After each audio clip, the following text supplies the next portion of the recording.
Welcome to SAC news. Kadiyam మండలం కడియపులంక శ్రీ అపర్ణ సమేత అనంతేశ్వర స్వామి ఆలయంలో శ్రీంపర్ణాదేవి శరన్నవరాత్రులు ఘనంగా జరుగుతున్నాయి. నవరాత్రులలో భాగంగా 9వ రోజు అమ్మవారు సరస్వతీ దేవిగా దర్శనమిచ్చారు.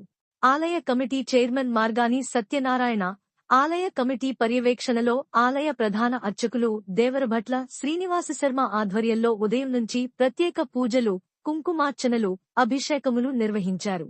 సరస్వతి పూజలో దాదాపు 2000 మంది విద్యార్థులు, మహిళలు పాల్గొన్నారు. వారికి ఆలయ కమిటీ చైర్మన్ మార్గాని సత్యనారాయణ, ఆలయ కమిటీ సభ్యుల చేతుల మీదుగా పెన్నులను, పంచామృతాలతో కూడిన శీతల పానీయం విద్యార్థులకు అందజేశారు.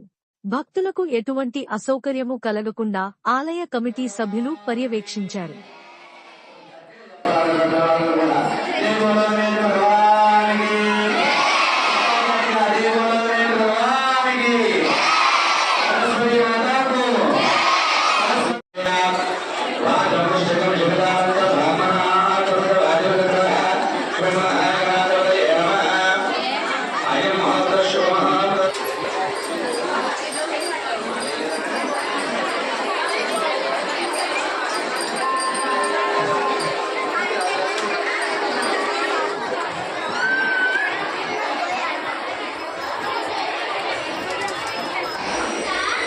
उमा